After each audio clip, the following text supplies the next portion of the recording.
the fact that they put you together, you leave home thinking you're going to be on your own. No. Now I'm in a room with 3 other people, and now we have got to become a unit and work together, as this team to get through our daily lives. So you learn extremely quickly how to adapt, overcome.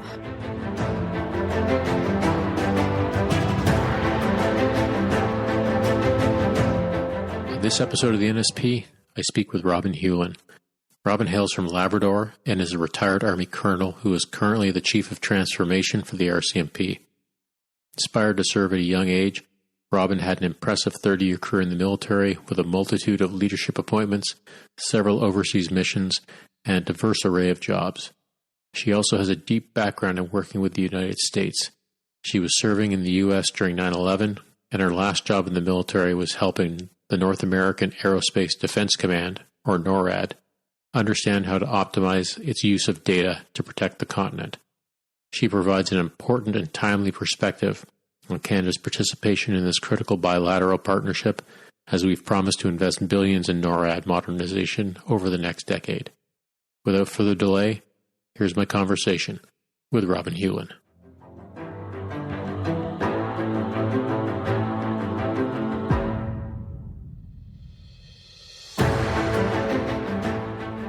Hey, Robyn, welcome to the podcast. Thanks for joining me today. Absolutely, Chris. So happy to be here. You know what? We talked previously, and I didn't know that you're from Labrador originally. And so what are some of your family roots and origins? Oh, yeah. Yes. So, I was born and raised in Labrador City, Newfoundland. And so that's on the mainland. The big land is what they call it, not the island. And it was, looking back, and when I think about, the military, that community was like a military community. It was very isolated.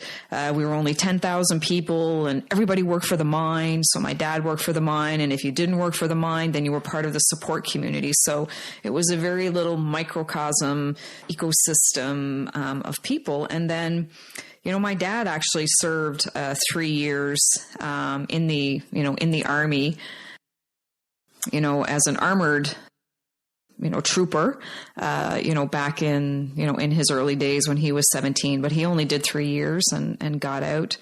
And then he convinced my brother to kind of join the military, always convinced him to join the military. And then, in 1988, I went and saw him graduate at Cornwallis, and, back then they bring the families through the barracks. They show you the film of, what your sons and daughters have been through. And when you see them on parade and their uniform and so proud of themselves. And I thought to myself, oh my goodness, if my brother can do that, like certainly I can do that. Yeah. And then my dad said, hey, there's this thing, military college, and, you get a free education, because it was made very clear to me that my parents, we didn't have the means for me to go to university, that I would have to pay my way or, through scholarships. And so that was it. 1988, grade 8, I had my sights set on, applying to RMC and or CMR, and that's what I did. So not a big history, but that was my fate in Labrador. And so in this fall of 91, the recruiters come to the school.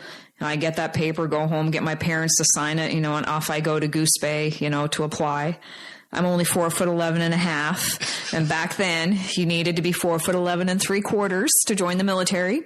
So thank goodness I got a height waiver.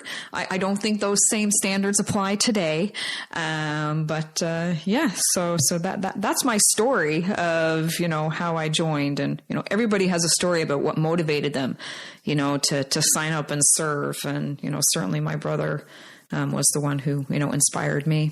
Your brother was your motivation. What was his motivation then? I think for him, he was, just working, for the city and, in Labrador City. And it wasn't, there wasn't a lot of future and prosperity there. And, like I said, my dad really, convinced him that the military could be a tremendous way of life. Back then what motivated us was a job, a guaranteed job, stability, potential pensions. So those were the things, that we valued, 30 something years ago when you entered the workforce. And so I think that finally appealed, to my brother to go and do that. So. Was it an alien decision? I mean, coming out of a small town Canada, was it an alien decision to your friends and obviously not your family that, I'm going to go and join the military? Oh, yes, absolutely. I mean, like people were surprised. It definitely wasn't something. There was probably one other, I don't know, you may know him, Jamie Hancock, his dad. Was a teacher in Labrador City, and Jamie joined. And so, we knew of him. Literally there was only a handful of us. Sean Galbraith. I don't know if you ever came up against Sean Galbraith. No, I don't think so. So yeah, like literally there was like a few people, in Labrador City who joined the military. So. Yeah. So it seems like you're taking this big adventure, leaving Labrador City. Was a lot of people who were heading off to university, or did most people tend to stay in the community for most of their lives? So I think it was a real mix. I mean, there were some people, who loved that hometown, who loved Labrador skidooing and going to the cabin, but that just wasn't what I wanted. Like for whatever reason, I had this adventurous spirit, and I was like, no, I'm leaving, finishing high school. I'm going out on my own, and like, I'm going to have a life. So I believe it was, lots of people were going to university, but I think a lot of people, made the pilgrimage back home to Labrador as well. You talked about how you were motivated based on your brother's enrollment. But was that the only thing you looked at in terms of options, was going to a military college? No, because, again, back then when you applied, you had to show that, you got accepted into a few other universities. So, and because the application process, was quite lengthy. So, I did apply to Mount Allison in New Brunswick, Dalhousie, and then McMaster, because you had to have letters of acceptance to show that you got into other universities. And so, and I did make an acceptance into Mount Allison. And then it was like the first weekend in May, I was at a badminton tournament in Newfoundland in Deer Lake. And, the recruiting center called my parents and said they wanted to talk to me. And I got home and I called the next day and they said that I was, accepted. So yeah. And there I was. So it's great that the recruiting center came out. And I think that, I have conversations to this day with young Canadians or, people who enrolled, and it's kind of miraculous sometimes that people even found out about military college, because it doesn't get advertised well. And now in the internet age, I'm not sure how much actual face-to-face interaction takes place. It's more like you got to come to the recruiting center. Yeah. That's great to see that they took the time to come out to small town Canada. Yeah. Now you just sort of said that you are 4'11" and change. So what is it like coming into an organization that was clearly and probably still is struggling with the form, fit, and function of equipment? Yeah. So I mean, most of the kit, I would say throughout my career was, it was all adjustable. So I don't feel like that was a huge struggle, or, there was definitely like some of the weapons that we had to carry. The extra large weapons were definitely not ideal for me to carry. But, like the kit that I wore, the rucksack, when I was on summer training, just as great, a couple of great sergeants, a couple of great staff on our course, saw me, and I'll never forget, these couple of sergeants who took my rucksack and, adjusted it all for me and made sure that, okay, here you go, Miss Hulan, this is how we can adjust your pack and make sure that it fits. And I kept that rucksack from like 1993 to the end of my career. It smelled, it was awful, but it fit me like perfectly. And, and the helmet. So, and then, they came out with the short barreled, rifle. So, those things helped, but, it definitely was an impediment. And I would say I equally saw, my male counterparts struggle, and, there were times I passed them, and it was, I know a lot of times, like on a march, they were like, well, Robyn, the only reason we're still going is because you're still going. And so I knew that sometimes I was a source of motivation.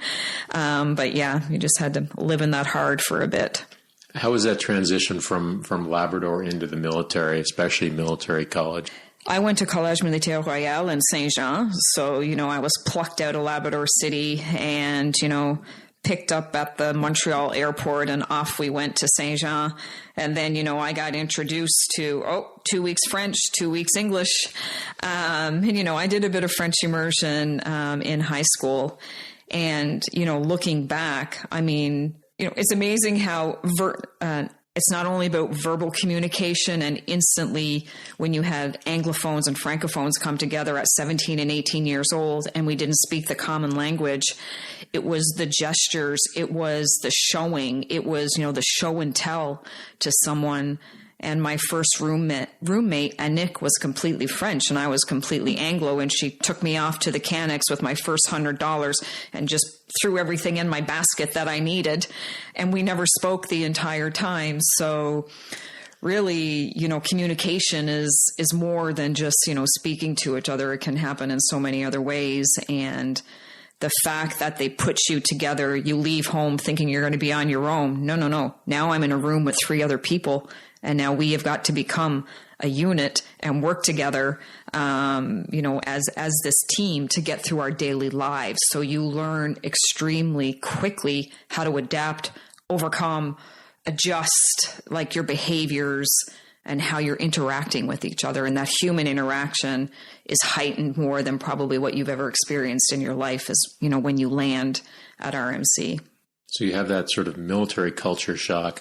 How was your first couple of years of being away from home, being in Quebec? Because now you've got sort of a difference in culture, a difference in language. Yeah. I mean, how did you adjust to that, and how did that sort of influence you in the future? I was so mentally prepared to go. I wanted this so bad at all costs. And so, mentally there was no other option for me. So I committed to everything that the college, demanded of you to the best of my ability, to the maximum I could. And, really, again, those hard moments, you find friendships, and then the friendships is what keeps you going, is what's lets you adapt, is what, and then being open to integrating and understanding like the Francophone, community, and learning how to speak French and all of that. You've got to be open-minded in those very, very demanding institutional kind of situations. So. Okay, so you spent some time at CMR and then you head off to RMC. And, yes. And what was your degree at RMC? So I did civil engineering at RMC. So yeah, I was a signals officer in, it was what I was selected to do, was be a signals officer. They really wanted me to be an electrical engineer, computer engineer, but I was like, at that time they would accept any engineer. So I was like, I'm going to do civil engineering. So it was good. I was going to say that, most signals officers I know are computer or elec eng, but at the same time, I took a completely different degree from my trade. So it was less about the actual degree and more about the things that the degree taught you. Yeah. What did you take away from doing an engineering degree? What were the things that really helped you along the way from doing that academic stream? So I think it's really like the problem solving. And yes, you're solving problems, in a mathematical engineering way, but working through that problem solving skill is, I think, what showcases what an engineering degree can do. It gives you that problem solving skill. I am not an expert in civil engineering. I would have to go work, in that trade, in that craft to say that I'm an expert or to declare myself, but just giving you that work ethic, that ability to manage time, prioritize, because the engineering degree is extremely demanding with all of the other electives, that we had to do at RMC. And so it was really, a test of your time commitment and understanding, where you had to put those priorities, and just learning from that, is what you could kind of take and start integrating that as part of, your work life when you left RMC. When you reflect back on your time at RMC, I mean, what are the things that stand out for you, whether it be the skills you learned or maybe some challenges that you faced? How do you, however many decades on now, do you look back on it and say, this was my experience? Looking back, I really enjoyed my time at RMC. I played varsity soccer, so that was like such an amazing outlet, to have a different experience, to be part of that team. And really, I think, the whole military college experience, when I look back, is that lifelong friendship, right? I mean, I met Lisa Smid, 22 June 1992, when I signed my contract in St. John's, right? And she's now the godmother of my child. Like, those friendships are really special. Yeah. And just, the camaraderie, the friendship, and a lot of confidence. I mean, when you look at it back in hindsight, I mean, we did a lot of training, and I think you don't realize, a simple small party tasks, putting up a few modular tents, but that you're relying on that team to enable your success, and learning that very early in your career, like how you have to have a team and, exploit their talent, because when you were in small party tasks or you went out on a patrol, you knew who could be your rifleman, who could read the map. So understanding the potential of your teammates, you don't realize it back then when you're 19 years old trying to get through a small party task, but it's like this little innate skill that maybe you can nurture through your career to unlock the capacity of your team and know how to guide them and bring to bear all their talent that they have. So it resonates with me what you said about confidence. Because I think that is something that whether people do overtly or not, everybody struggles with confidence in their ability to do something new or something uncertain. And I agree. I think it was an environment where you didn't have a choice. Yeah. You had to sort of rise to the occasion, and I think it becomes an incredibly formative experience for those who make their way through the system. Now, after you finished military college as a signals officer, what did sort of the next few years look like when you were commissioned service, moving on as a junior officer? Yeah. So I got my first posting was to Leitrim, back here, in Ottawa, and they're the signals intelligence arm, of the military. I was a young officer working a bit of shift work and just understanding the real operational task of that unit. And then I wasn't there, a year, and I got deployed to Bosnia so it was, a tremendous, opportunity to be the junior officer, to deploy to Bosnia, to be the electronic warfare, troop commander for the 3rd Battalion who were deploying over there. So, the first time, having a team of 16 people and being, leading moms and dads and people with children, in Bosnia, and, here's little me, 24 years old, and but a great, learning experience, and of course, that was my first, exposure to, a war-torn country, a country who had been through a war. And probably what was really sad was, when you go to Sarajevo and, Olympic Village, was destroyed, right? And the Olympics is so, it's profound, it's a huge worldwide event. And, just seeing that kind of destroyed at the hands of war, a lot of huge takeaways, being a young officer over there. You were motivated by your experience with your brother's basic training. Did you get a sense at that time that going to a place like Bosnia was something you really wanted to do to make a difference, or did you actually have to be in that place to then realize the importance of service and maybe your role in that? So I think, the desire to join, the desire to serve beyond yourself, stems from somewhere. But when you go to an actual war-torn country, I think that really solidifies and, reinforces why you do that. When strangers are happy to see you, when strangers, when you are making, a difference or having an impact, a positive impact, on someone's life or their livelihood, right? It was their livelihood that was taken, that was, at risk and, that was destroyed. And you don't experience that every day. And very few people, unless there's an exceptional personal circumstance, experience the destruction of a livelihood. So this is the reason why you serve, and you see it in movies. And I think a lot of movies probably influence me as well. But when you see it for real, it has an impact.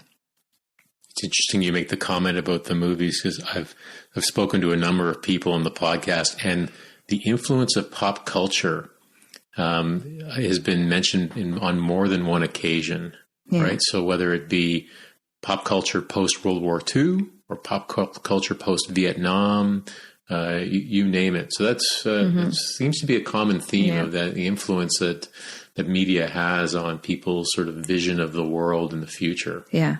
Yeah. So did you feel like you made a difference at the end of your tour in Bosnia? So I would say and I was thinking about this, and when I think about the role of our unit over there, I think we had an impact more with the battalion and the battalion who were interacting with the local community. That's, so it was an inherent. Did Robyn Hulan make an impact? I would say no, but did our team contributions to the battalion in enabling their mission and working with people every day in Bosnia?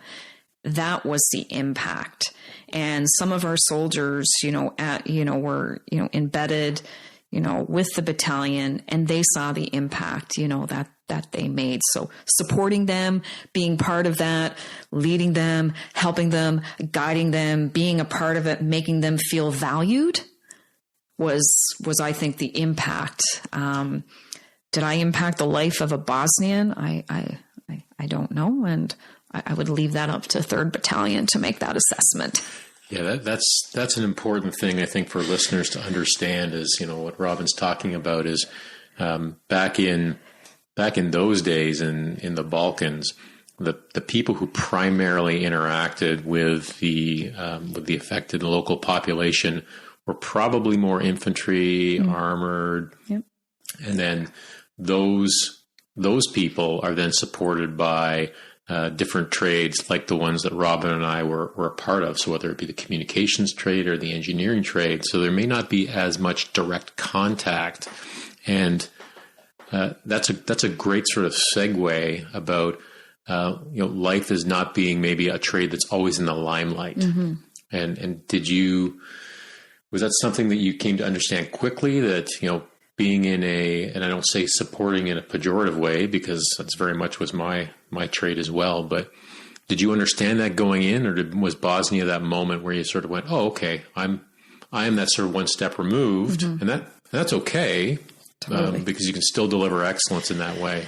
Yeah, totally. Absolutely. And I remember, going over there, and you're committed, right? You are in it. You are committed. You live it every single day. Yes, you get like a small break in between it, but when you're on a deployment like that, you are living it every day, and it's incredible. And then I just remember, when I had to leave, I got up one morning. I'm in Velika Kladusa. That's in Bosnia. Then we take a bus to Zagreb, Croatia. I get on a service flight home to Ottawa. My best friend meets me at the airport, and we go to Quiznos on Bank Street, and I have Quiznos, and I'm just like, oh my God. And I had this, this light bulb of, I'm so replaceable. I was there for 7 months. I loved it, committed. And then I handed over to somebody, and within less than 12 hours, I'm completely replaceable.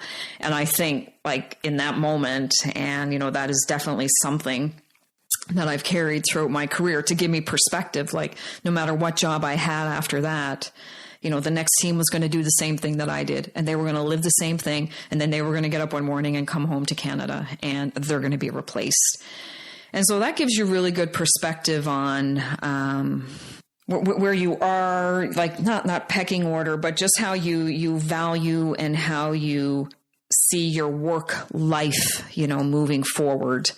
And I think that gave me really good perspective, on work life, as I went through my career. And no matter what job I got afterwards, I was like, well, this is not temporary, but there's a timeline on this. Like there's a time phase on this. And then after that, I'm going to move on to something else. And so I can commit 100% every single time and know that just, leave it better and just move on to something. It seems really mature for that point in your career, because my sense is a lot of people would probably look at that, how replaceable I am, as maybe look at it from a different perspective. So that's incredible that at that point you were able to sort of wrap your mind around it, and then that informed you in the future, because it probably grounded you whenever things were changing or, things are uncertain, allowed you to sort of just say, yeah, okay. No problem. Yeah, I don't know, for whatever reason that was, and if you had to talk to me 15, 20 years ago, I probably would have said that the most profound impact that Bosnia had on me was, like ripping off the Band-Aid, right? It was. So you get back from Bosnia, and what's the next couple of years look like? What do you move into in your next job? Yeah. So got back from there. And again, I wasn't long back in Canada, and, an incredible opportunity came up for me to go on a U.S. exchange posting down, obviously, to the United States at National Security Agency at Fort Meade, Maryland. And so again, that was to be part of, that SIGINT enterprise, that partnership between the United States and Canada. And so, so I moved down there in March of 2001. And so, well, we all know what happens then. I was living down there before 9/11, during 9/11, and after 9/11. And to be part of that in those moments, was extremely profound. And, because of that experience, I have a huge affinity, for America, that will never, that will never die, that will never go away, being down there during that time. So it was, extremely profound. Now, Robyn, I think a lot of people listening may not have any idea about what an exchange officer is and why we would even send Canadian military officers to other countries. Can you give us a sense of why that's important? Yeah, absolutely. So there's different, levels or there's different programs for, Canadian Forces officers, to go on exchange postings with other countries. Our biggest one, of course, is with the United States. And if you go on an exchange, normally means it's a 1-for-1 exchange. So I was in an exchange program. So there's a memorandum of understanding at that time, with the United States Navy and with the Canadian Forces for 50 plus of us to be down in America, embedded throughout the NSA SIGINT enterprise. And then the same is reciprocated on the Canadian side, where there are U.S. forces here in Canada, mostly, at Leitrim, and that, which is like the reciprocal SIGINT enterprise. Okay.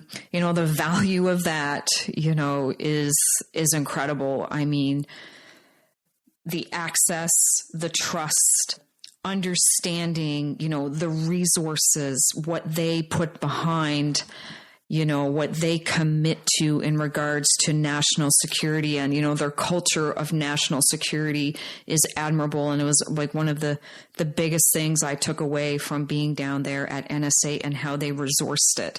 And so again, I was very young in my career, but just seeing like the magnitude of these enterprises rallying around, an issue, gives you a perspective that you can bring back to Canada and then apply that, back here. We are valued. I've done 2 postings to America, and our presence, our partnerships what we give, what we provide, we bring a level of expertise and insight that, the Americans, from my experience, value. What we have access to their huge enterprise, is immense. And, dare I say, we probably gain more. The scales probably tip in our favor a little more from what we get out of that, incredible relationship with the U.S. Yeah, I think like any relationship, these are things that are really critical to maintain and to value. Hence, the exchange officers are really important in sending the right people down there. Maybe sort of one last question on that posting. What was it like just sort of living in the U.S., to and through 9/11? So nothing really to do with the work, but just being amongst the population that has been, that has gone through that sort of traumatic event. Yeah. So we all remember, where we were. And so two things profound with that is it is a little work related, because I would say that when I went back to work, so 9/11 for us happened on a Tuesday, and then Thursday we went back into work. And it was probably the first time in my life that I didn't want to be a Canadian going into work at NSA that day. Okay. You already said I'm already 4'11", and I made myself as small as I could be, because, my team, the colleagues, the sentiment was hurt, frustration, anger, for all the right reasons. And so that first day that we went back into work, I was just very quiet, very small, and just had to let them grieve.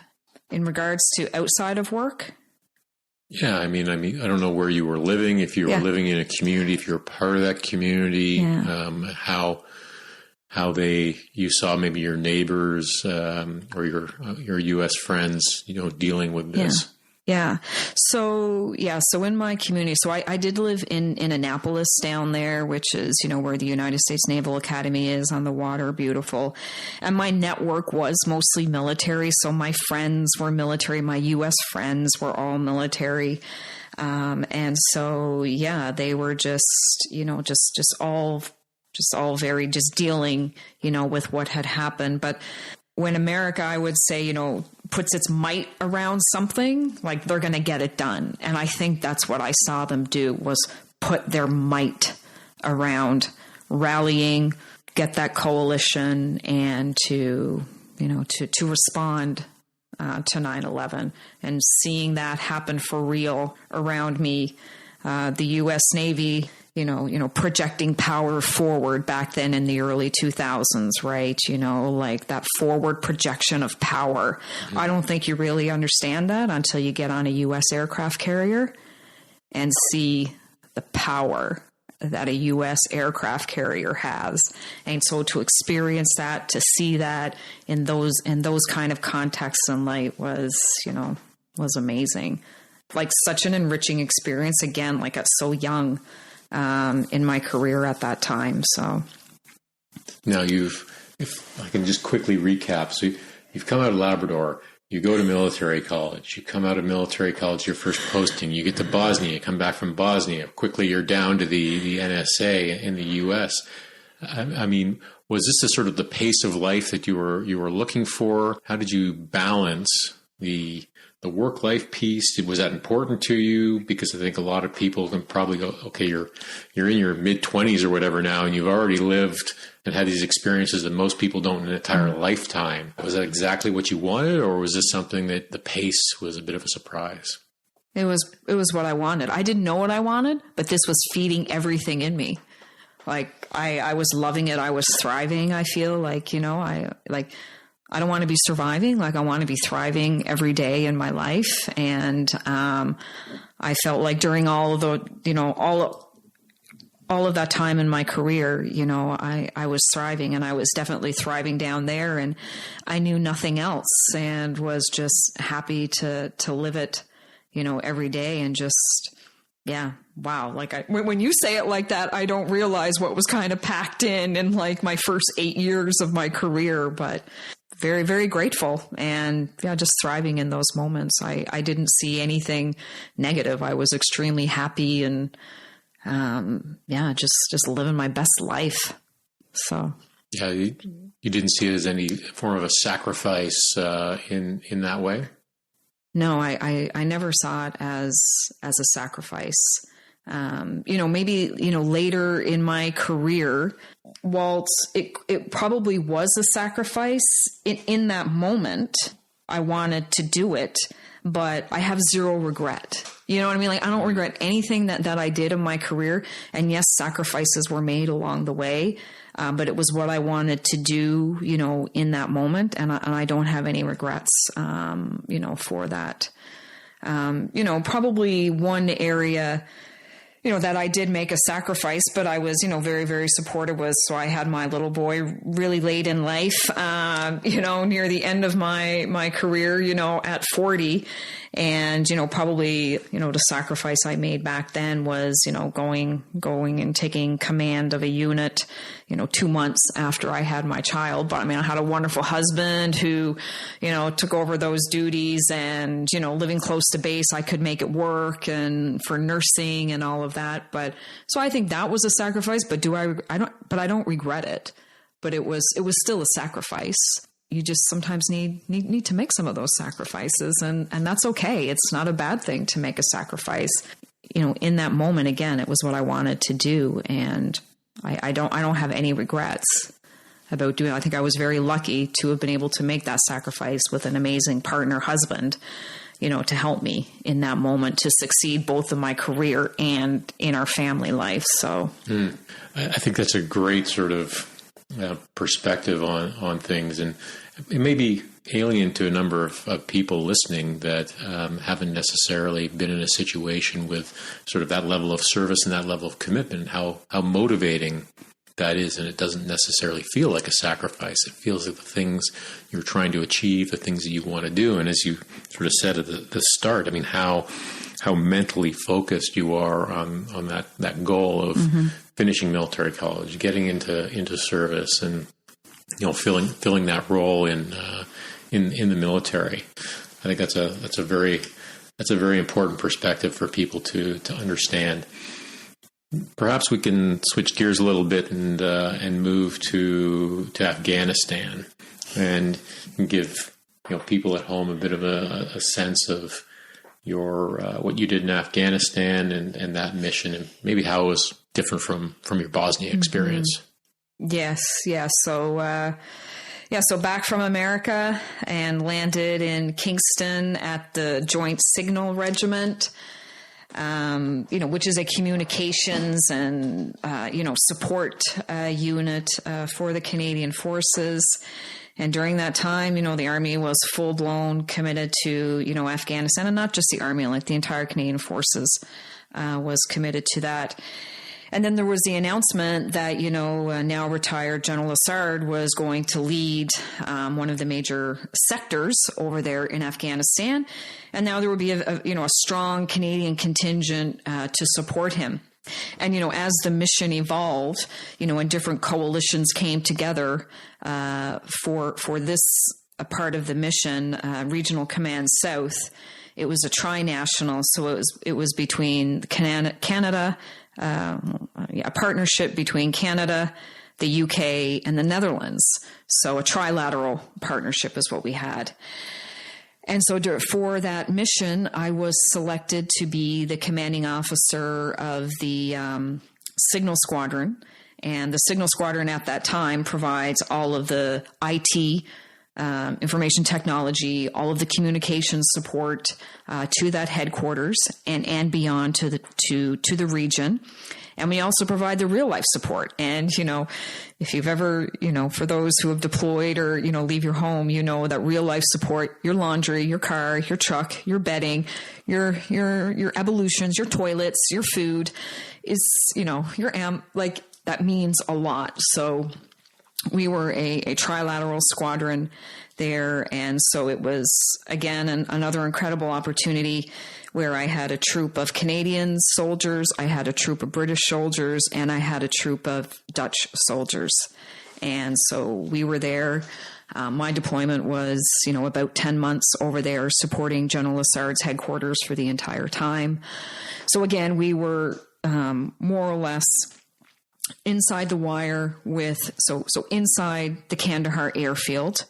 We did have teams at the different areas within the Kandahar province or within Regional Command South.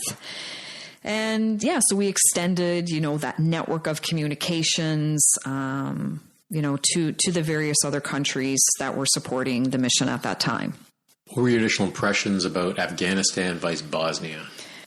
I mean, I think of Bosnia, like they had a livelihood and they were still, we saw things that were familiar to a Canadian landscape. Like their buildings were a little different. Their haystacks looked different, but they still had infrastructure and a livelihood.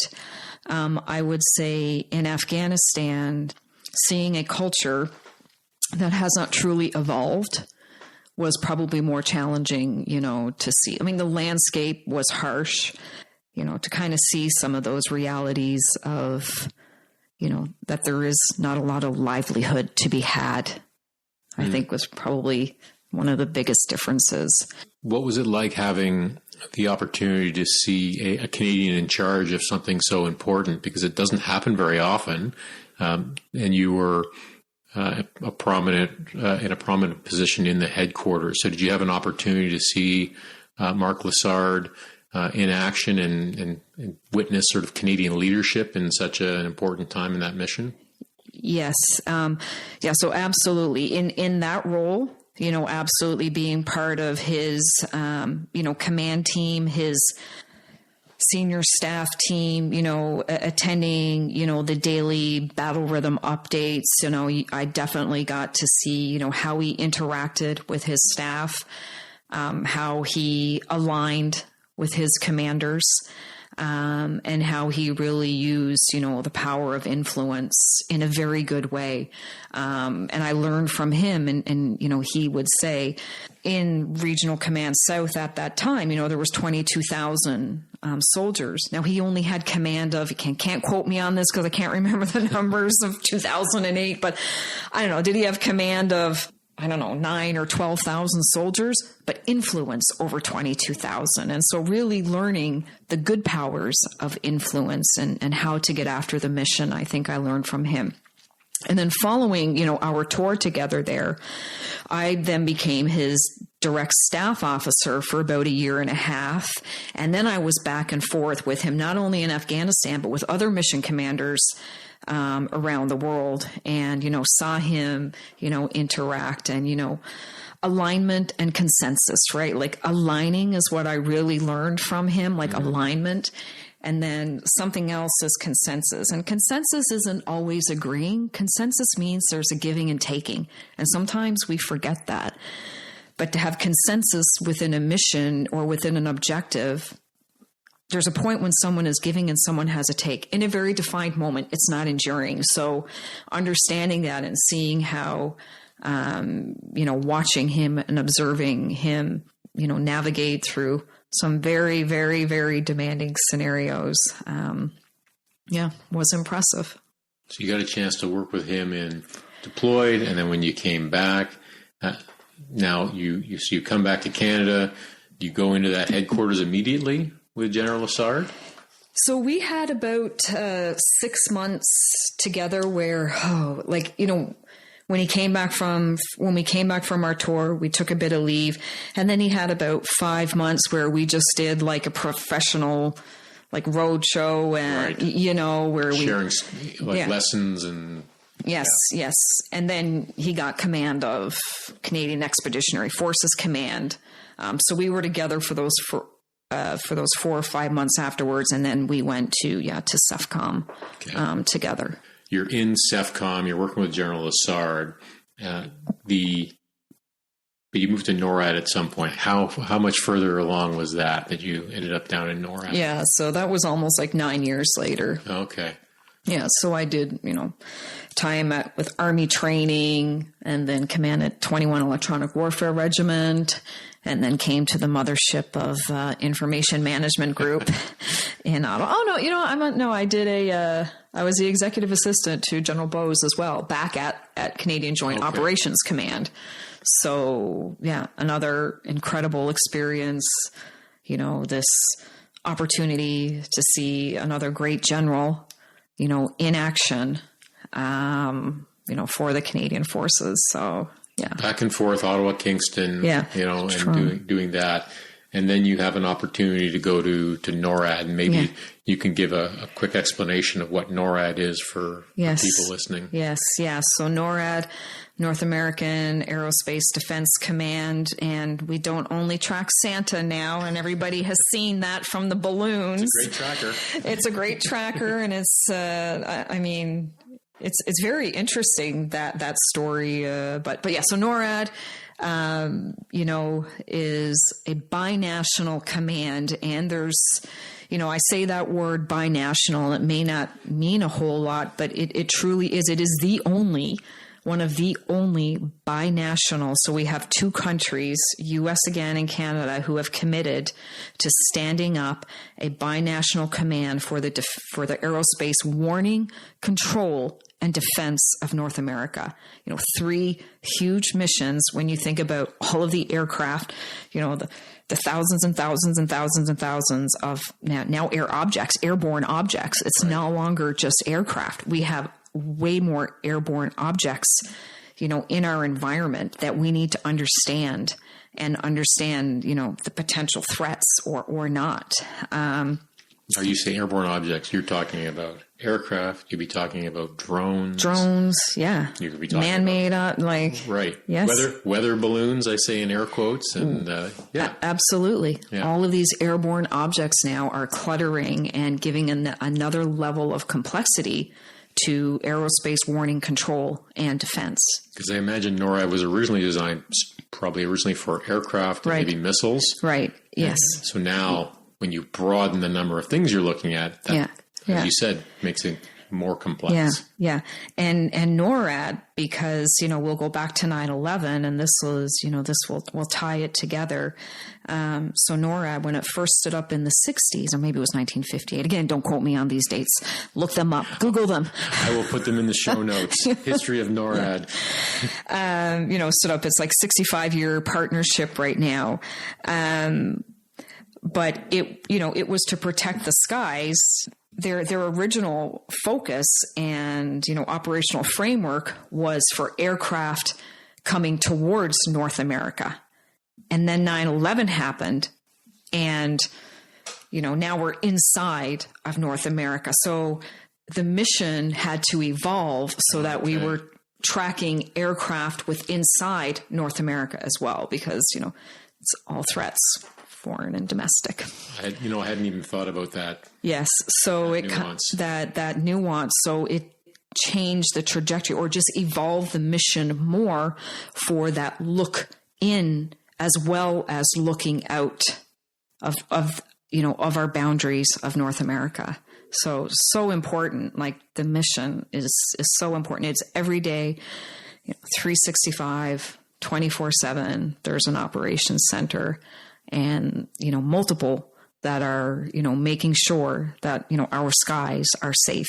So what job did you go down there to do? Was it another exchange officer job? Yeah. So I went down. My husband is Air Force.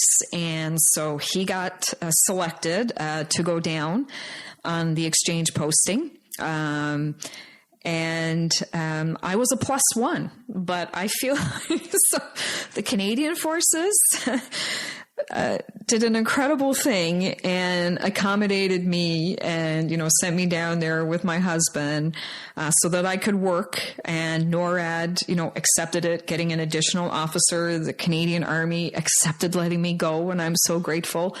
But, I hit the +1 jackpot down there and, landed on this incredible, opportunity, which is now, again, giving me the trajectory into my next career here. So, that's how, we got down to NORAD. Was my husband was posted and I was the +1 who got accommodated and just landed on an incredible opportunity down there. So what was that incredible +1 opportunity that you hit the jackpot on? Yeah. So it was,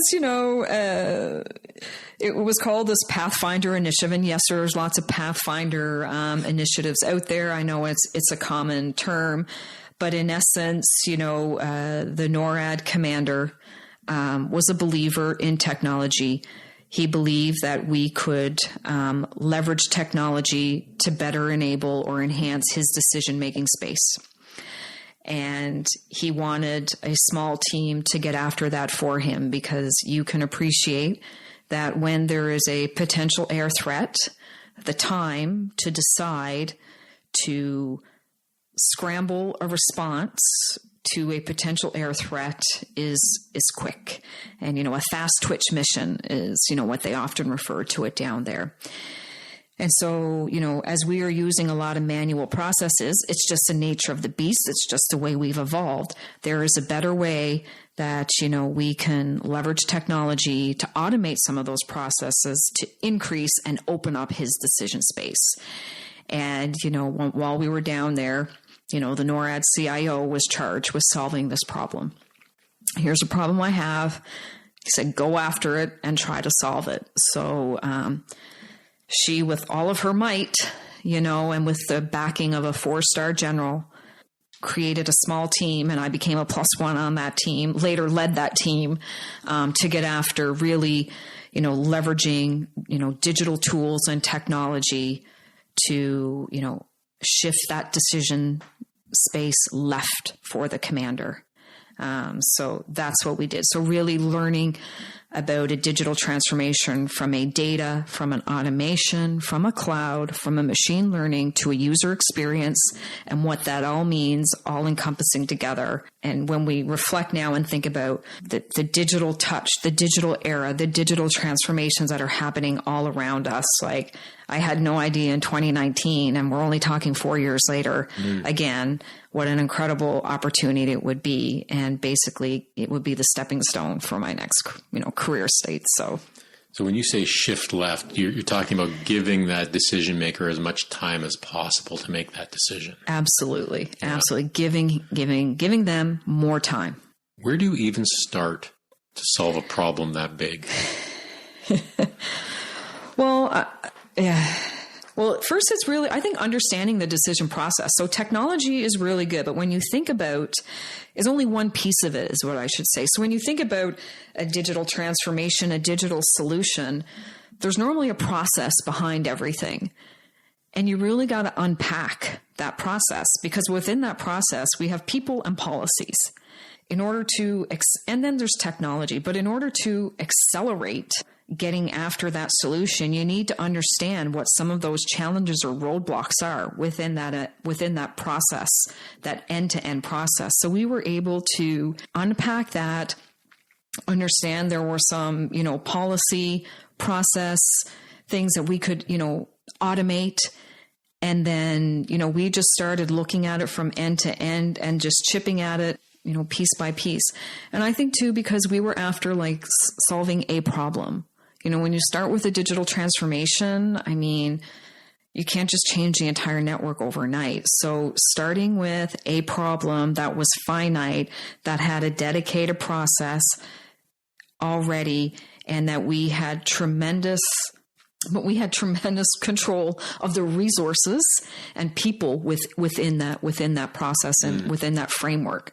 So we could have a lot of influence on how we wanted to accelerate and evolve it.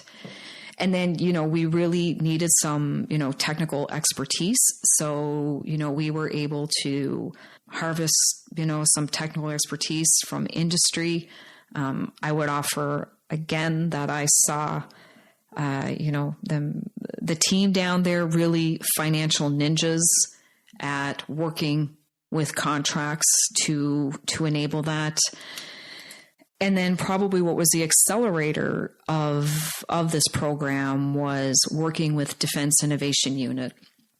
which is, again, you can Google it, an incredible resource that, the Department of Defense and the U.S. government has. And so what that means is Defense Innovation Unit. They are there to broker. So DOD, so anybody in the Department of Defense, Army, Air Force, Navy, Marine Corps, if they have digital problems or problems that they want solved, they make a proposal, a 2-page, I say again, a 2-page proposal to Defense Innovation Unit to help build a prototype to get after that problem. And then the beauty of Defense Innovation Unit is that they are your broker to Silicon Valley. So they go out, shop around your 2-page problem to Silicon Valley. Then they come back with proposals. It's either a 10-page point paper or a 15-page PowerPoint to offer a solution. And that's what we did. So we were able to put out a 2-page problem statement. We had Silicon Valley, we solicited like 54 potential solutions to our problem. We scored them, rated them against, certain criteria, performance thresholds that we needed to achieve, big data outcomes. And then, so they were the real catalyst to getting us started. I can't see how this is not achievable in Canada. I think we have a great tech sector. Mm-hmm. We have a strong industrial base. I mean, is there any reason why this is something that can't be sort of mirrored back home? There's no reason why it cannot. Right. I believe in it, like the whole Waterloo tech corridor. We need to be exploiting that. We showcase immigration to bring in a tremendous amount of tech talent all over the world. And I agree, we need access to it. So I'm not sure what program or policy framework that can be leveraged to help us get there. But it's definitely something that we need to really think about, moving forward, like a DIU North. Why should Canadians care about NORAD? Why should they care about having a DIU North or something like that? Yeah. So I'm going to go back to maybe a little bit in our earlier conversations when we talk about the partnerships and what we gain more from them. And the fact that the U.S. has this in place, the fact that we were a binational command with NORAD was, the glide path that we needed to be fast followers. They are offering it. They are delivering us. They are going to, deliver that Pathfinder solution to the Royal Canadian Air Force, to the CAF. We are partners in it. So it showcases that this, relationship with the U.S. can be an accelerator or a catalyst for us. We don't need to start over from the beginning.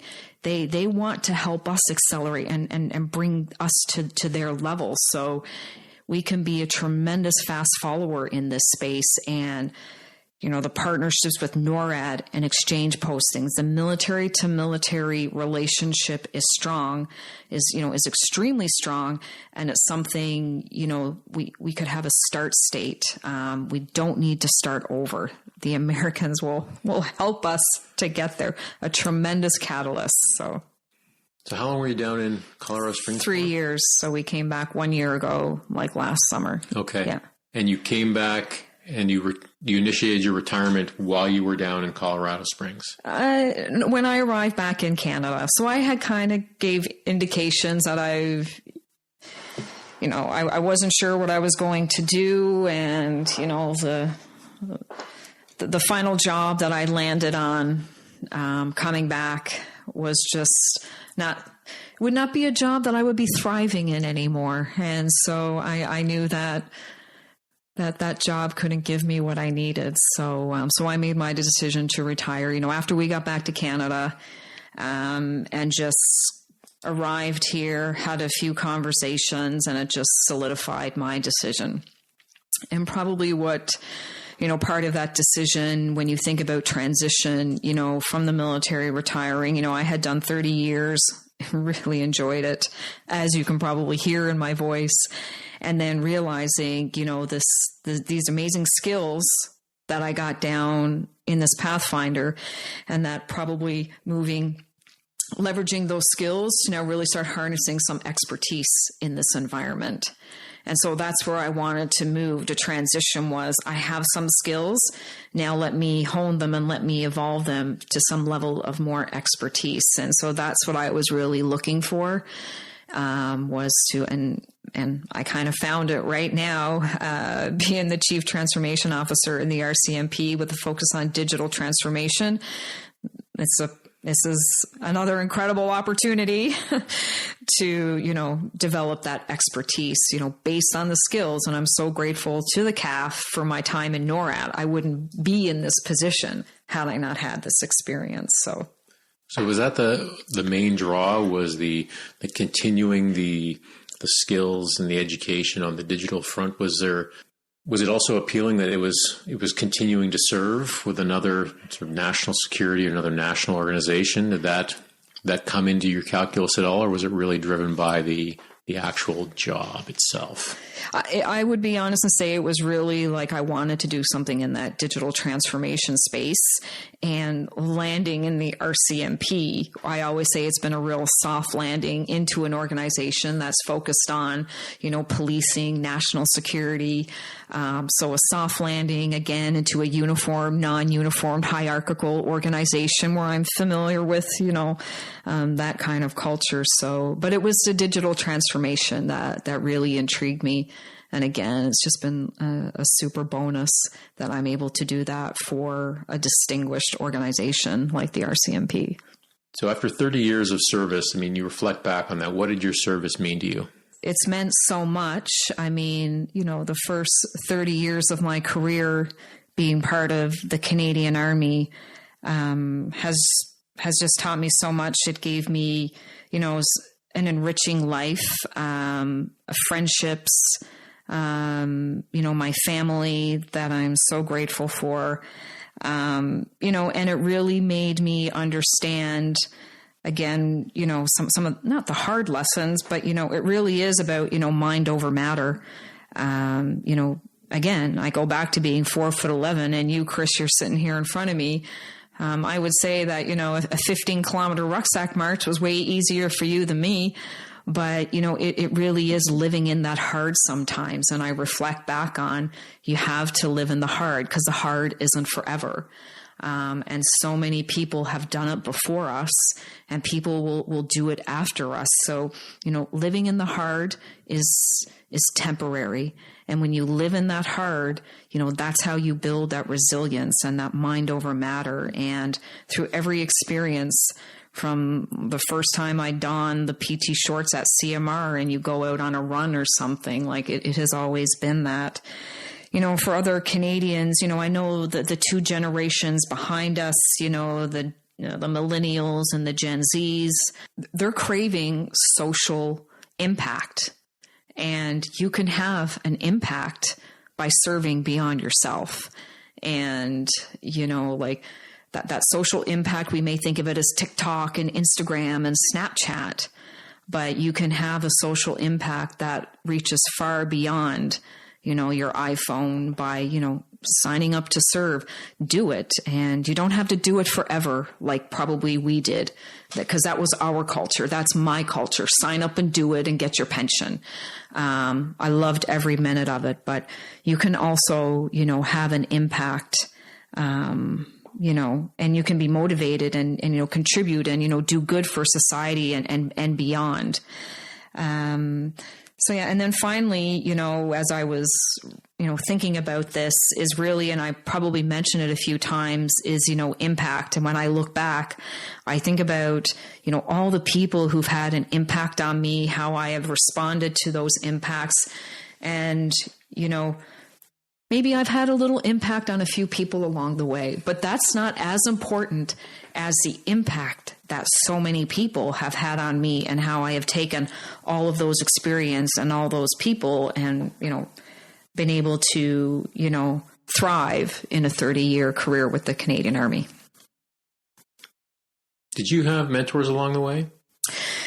That's something we didn't really sort of touch on, but it's something I think is really important, because nobody does it alone. No. But how was that for you? Was this something you had to actively seek? Was it always available to you? Yeah. So I would say yes. Again, and when I reflect back on my career, right from the moment that, I landed in Leitrim, as a young officer, there was an officer who, said, "Hey, Robyn, you're going to go to Bosnia," kind of watched me. "You're going to go to NSA." I have had incredible, excellent mentors my whole career that I think they happened naturally. I think the rapport that we developed through working relationships just created, it wasn't an official mentorship, but they mentored me in every way. And it was never we sat down for a mentoring session. It was, "Oh, Robyn, here, I recommend this," or "You should." Yes, I got some you shoulds, and that's fine. But those you shoulds have served me extremely, extremely well. I mean, most of those mentors, were all men. They were all wonderful officers who gave me incredible advice and who gave me the platforms to excel, giving me those opportunity platforms to excel on. And I'm extremely grateful for that. It's so important. I mean, I couldn't agree more. And it's great to hear that you had mentors along the way. I'm not sure that's as common as it should be. Mm-hmm. But that's a fantastic outcome that you had that support of people throughout your career, because I know that it's not something that everybody has, and it probably allowed you to enjoy your work environment, every day, 30 years of, and you, like you said, you loved every minute of it, and that probably didn't hurt to have that mentoring. Yeah. And, I also think, when you think about thriving, you think about an energy that you bring. And I think I have a little bit of a sparkle in my energy.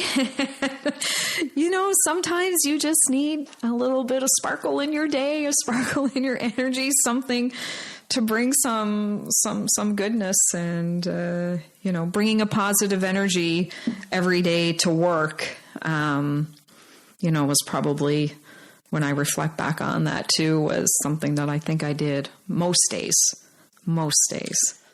Hey, Robyn, this has been fantastic. And I'll wrap things up here with the last question I ask everybody. If you have some recommendations for educate, entertain, or elevate for the listeners. Yeah. So, I definitely have a recommendation, and so this is by someone, when I think about impact, who has had, an incredible impact on me. And I only met her, in 2017. And it was when I did a women in leadership course through Carleton University. It was a little professional development. It was a course that they offer. And it's called Own It. It's a book called Own It by Claire Becton. And so Claire Becton, if you Google her, she is an incredible trailblazer, an incredible Canadian out of the prairies. And she's been a trailblazer for human rights, a trailblazer for women in leadership, and so much more. And, when I think about, the last 30 years and, those opportunities and those platforms to excel, and, I've never said this to her, but reflecting on everything, she has created all of that maneuver space, I think, for a lot of women to excel. And so if you haven't read her book, it's a quick book, but it's an incredible read of her living in the hard, of her being resilient, and her becoming an extremely tremendous, credible lawyer with Harvard certifications. She's been part of the public service. Like I said, she has been a trailblazer for so many of our foundations in our Canadian landscape. So I think she's incredible. Awesome. Thanks so much for that recommendation. And thanks again for being on the Northern Sentinels podcast. It was great having you here. Awesome. Thank you so much, Chris. I enjoyed it.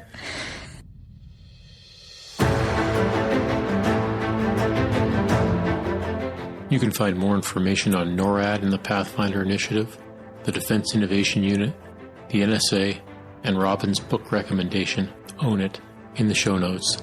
Thanks again for listening to the Northern Sentinels podcast, and goodbye until next time.